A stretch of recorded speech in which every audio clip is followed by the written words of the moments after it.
but you learn a lot in failure.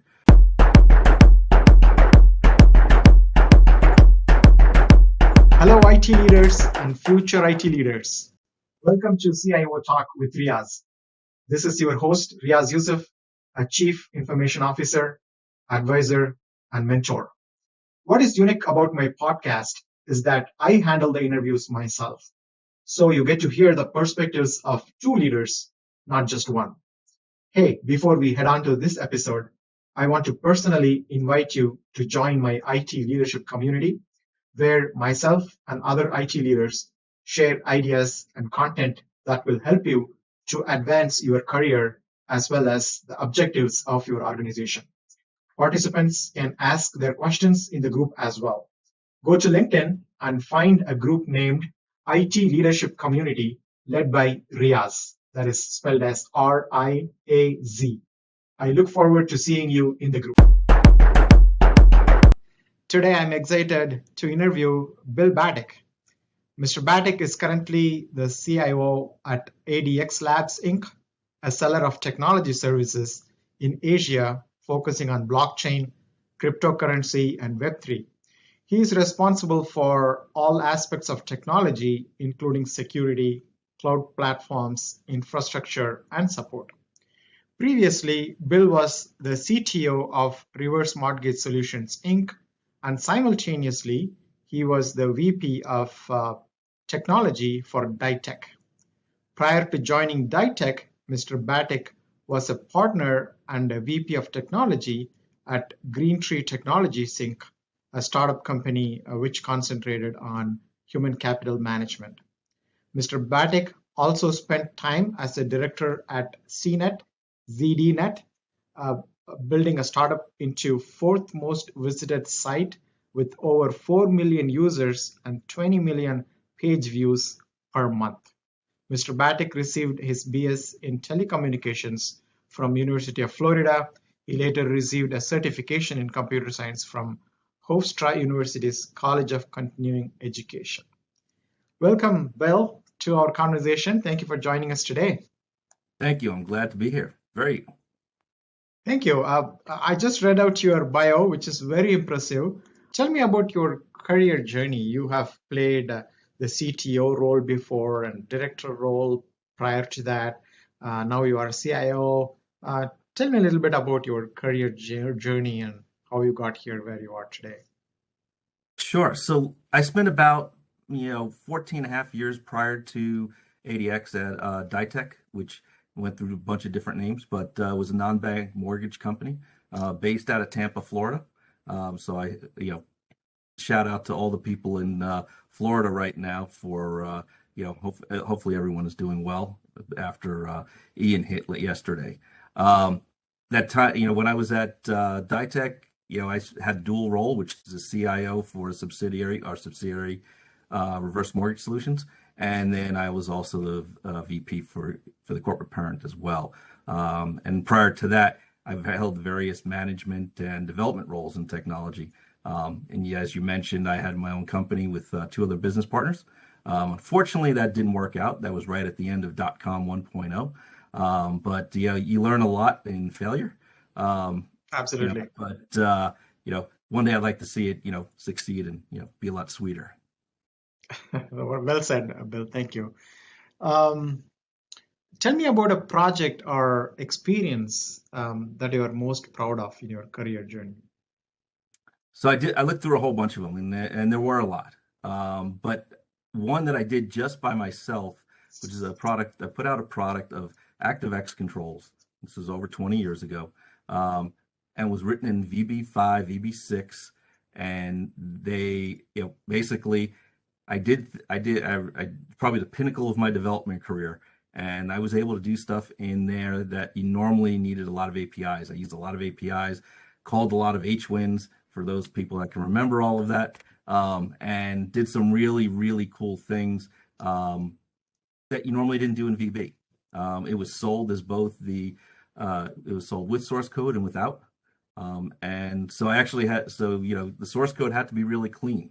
And it had to be well documented, and it was great to do it. Like I said, this is probably one of the things I'm most proud of because I did it all myself.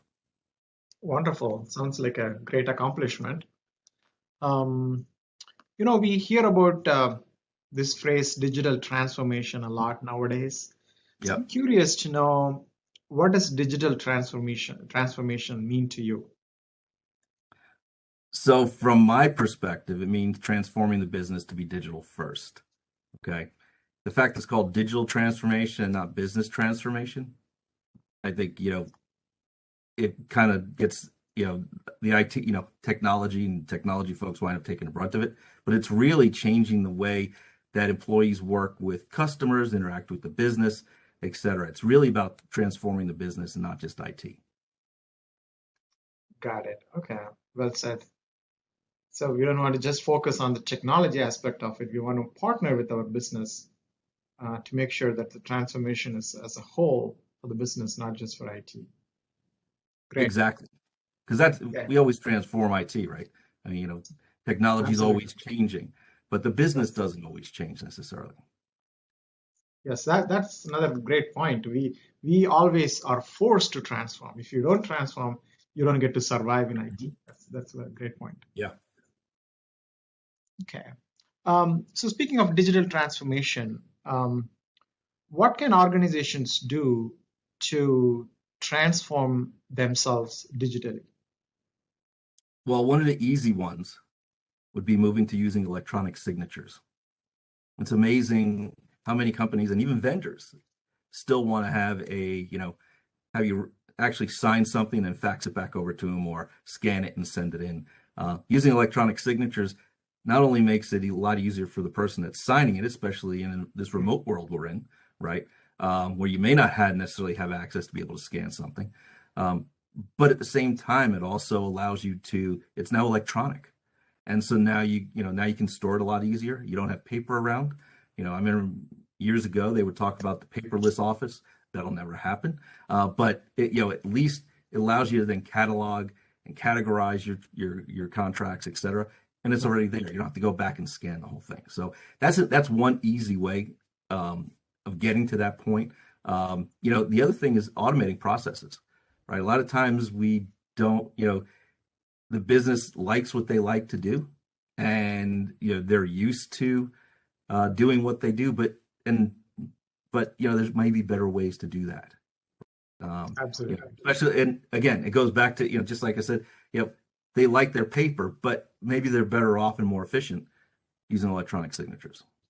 True. I mean, a lot of times people don't realize the value of the new tool and new technology until they try it out, right? They're Yep. so married to what they do current state, they don't want to change. The transformation from change, the transformation of change is so hard than the transformation of changing the tool itself. So you're making a good point that digital signature is a low-hanging fruit. That is something every organization can easily adapt into. That could be a good starting point for a larger digital transformation. Good.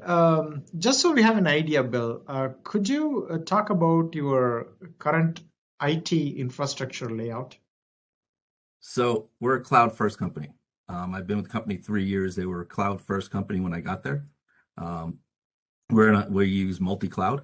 I can tell you we have exactly one prem on server, and I'd like to get rid of that one server on prem, just because it's kind of an outlier. Um, but as part of being a cloud first company, we also are heavily invested in uh, Microsoft 365, formerly Office 365, Azure AD, etc. We are spread out across. We have people across not only just across the U.S.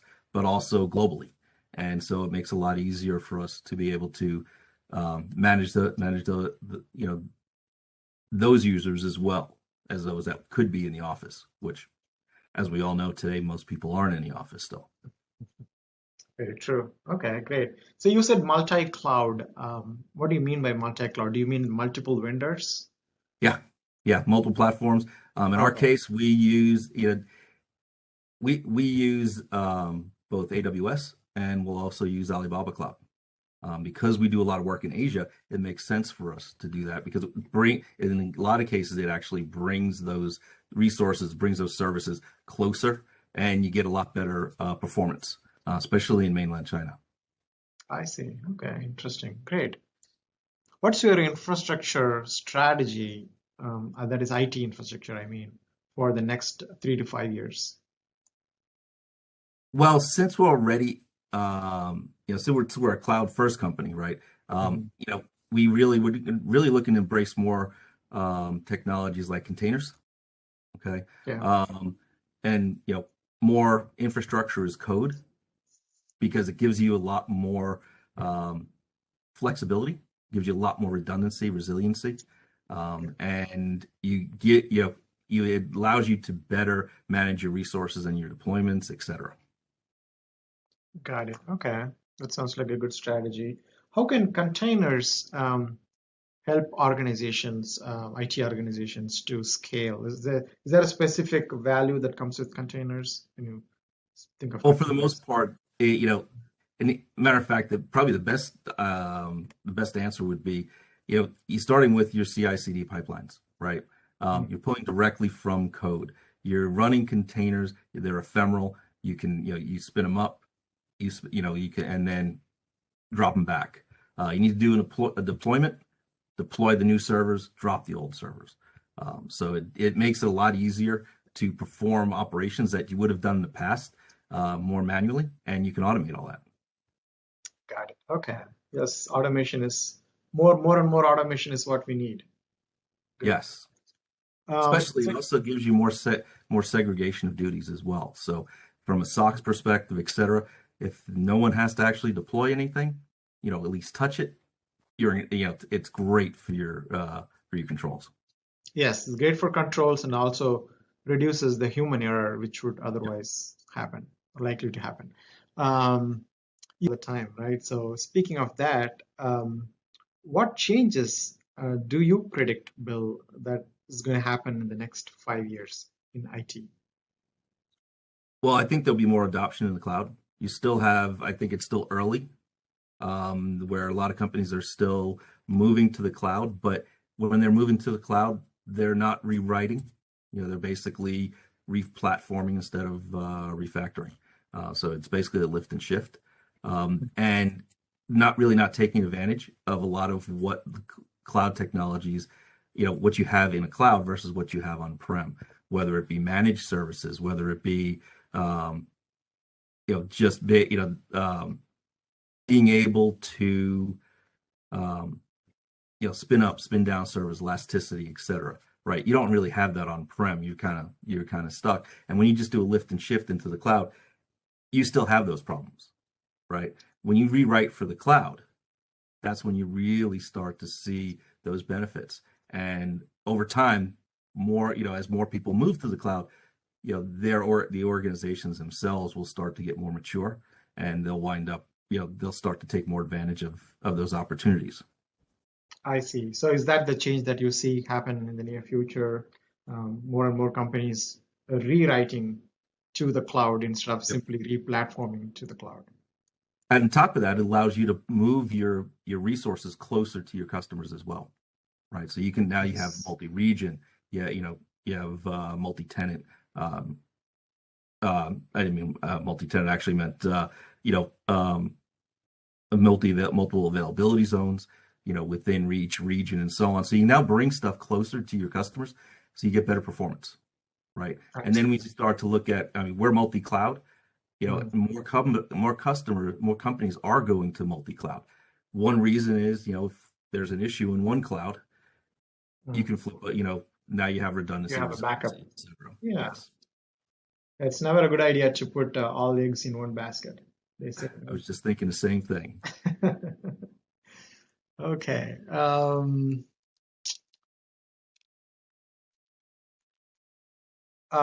So last couple years, every one of us have experienced working remotely, right? To great extent, and still a number of companies are still continuing to offer that remote work as an option. So I'm wondering, what is your department's experience working remotely, and what's your plan down the road? Are you planning to continue that at some fashion, or are you planning to completely switch to the previous state? So just share your thoughts on that. So for us, it was actually fairly smooth. Since we did a lot, we had a more of a virtual network to start with. That made it a little bit easier. Okay. We had recently moved to a cloud-based phone system about a month before Oh, versus on-prem. So that allowed it. So that really allowed us to really move home. We did have some challenges as far as getting laptops for people because we wanted to give them laptops. So, but I mean, just like everybody did, right? Trying to find laptops for folks. But mhm. overall, it was, like I said, it was pretty smooth because of that. You know, Today we're still mostly um, working from home. I do go into the office. The executives go into the office for X number of days per week. We do allow people to go into the office if they want, um, but a lot of people just tend to want to work from home, and that's what as you're trying to hire, you're hearing that more and more. I'm sure you've run into this as well. Oh well, if you're not gonna, if I can't work from home 100% of the time, I don't even want to do hybrid, just 100% of the time work from home. It's kind of tough to, if your policy is you're gonna do you're gonna be in a hybrid situation, it's kind of Mhm. tough to hire them. So, from that perspective, that we've actually done pretty well with working from home for the last 2.5 years. And will we move into more of a hybrid? Possibly. We'll have to see. Okay, that's good. You're right. The job market is demanding more and more of remote work, at least hybrid, if not 100%. And I think that's where a lot of companies, that's what a lot of companies are looking into in terms of continuing that flexibility for their employees. I'm glad to hear that that's working out well for your organization. That's good. So a number of my audience, Bill, are also uh, growing IT leaders. They might be junior level leaders, or they're looking into becoming an IT leader. So what advice would you have for budding IT leaders? Well, first is learn from your peers, Mm, learn from your mentors. Sometimes it's what's right, what's wrong. Don't be afraid to make mistakes, but learn from them. And but that whole learning from your peers and from your mentors. You and I met on a couple of roundtables mm. previously, Yep. and I was on one the other day, and one of the gentlemen said that he goes, "I like to come to these to learn what other people are doing, right? And Mm, especially in since the pandemic, you are a little bit more isolated. We just talked about working from home, right? yeah. So you really don't get that peer interaction the same way. But I think learning from your peers, hearing what they've done, what's worked for them, and don't be afraid to ask them questions because they're a lot of times they'll just light up and want to answer those questions. Okay, yeah, so that's very well said. We all need to learn from others, remotely or in person. That really doesn't matter. But like you said, working remotely increases that gap of the disconnect. So now, at the same time, the tools that we have in place now opens up the opportunity to connect um, to whoever we want, right? So we are located in geographically different locations, but yet we are having this web call and then having this video conference or video chat. So that is now made possible with the technology and tools. So we all should leverage that to learn from each other. That's great. So as you know, Bill, the month of October is the month of security awareness. So I would be remiss if I don't ask you this question. So what security measures do you suggest for organizations to improve their security posture and to protect their institutions? Well, in our case, we do a lot in the cloud, right? And one thing is really to understand that in the cloud, well, just overall, you can't secure what you don't know about, right? May sound simple, it's not, especially when you're in a cloud environment, right? Yeah, I mean, if you're an on-prem or in a data center, you can walk around, you can find you know where your servers are. Cloud environment, they could be in different regions or availability zones, et cetera. and you don't, and if you're just coming into an organization, you don't know what kind of hygiene they had previously, right? So, you know, you don't know what you don't know. Okay. I will say that security in your cloud assets is different um, in the cloud than on-prem because infrastructure teams need to understand that. Development teams need to understand that. When you're on-prem, you start off behind the firewall. When you're in the cloud, you don't, and a lot of teams don't understand that. Especially that I've run into, and it's a constant fight to say, hey, you know what, we got to put these behind. We got to do some other things for this from a security perspective. But I think that's really, and on top of that, we just kicked off our cybersecurity month,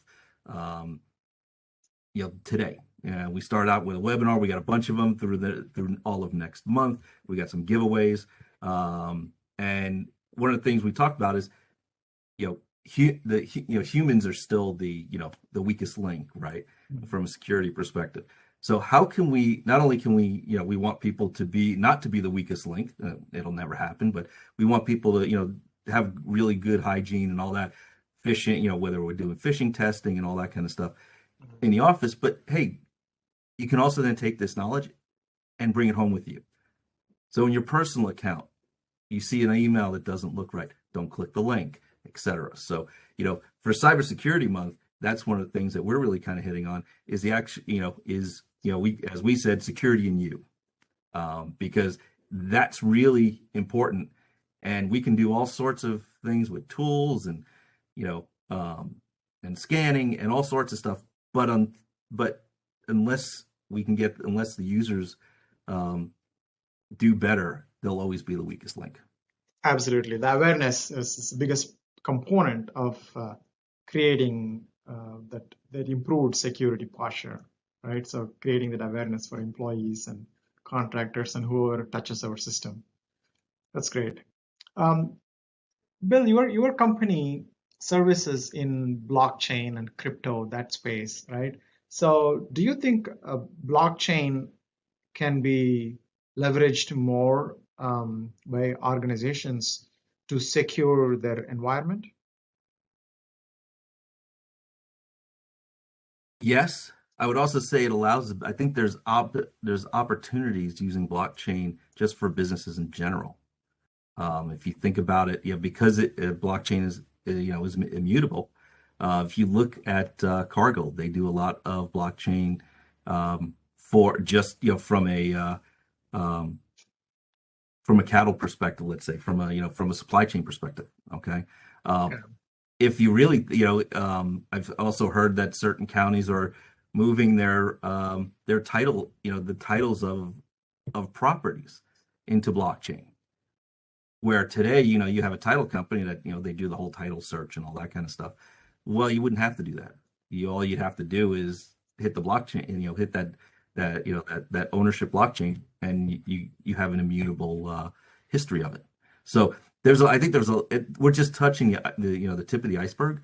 Cryptocurrency is great, but I think where you're really going to see everything take off is as companies themselves start using blockchains, and even outside of just, you mentioned security, how can you use blockchain to to better secure your company, your assets, etc.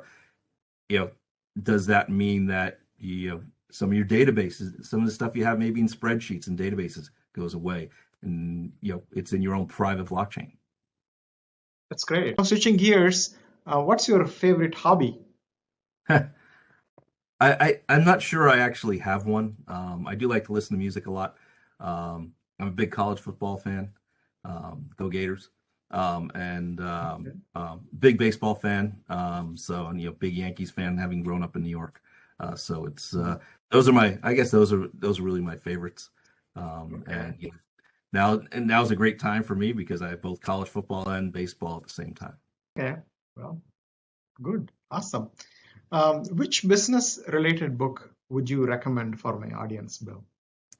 So I recently finished A Leader's Guide to Cybersecurity: What Boards Need to Lead and How to Do It. It's written for board members, and we're board of directors. But but it's written from a security perspective as well.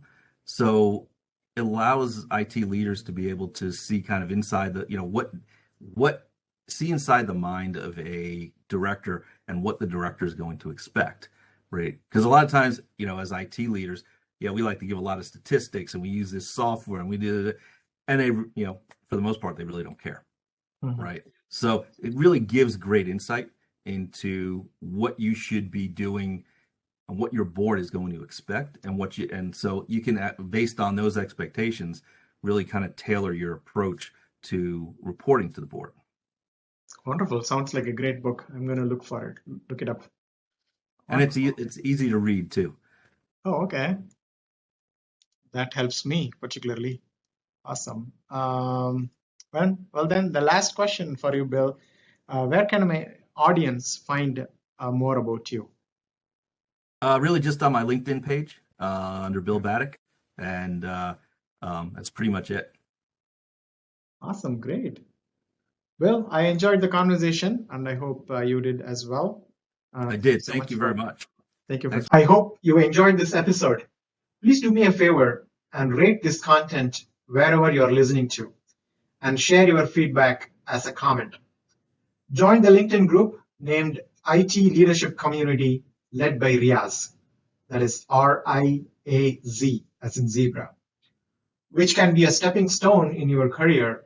And subscribe to my YouTube channel, CIO Talk with Riaz. See you in the next episode.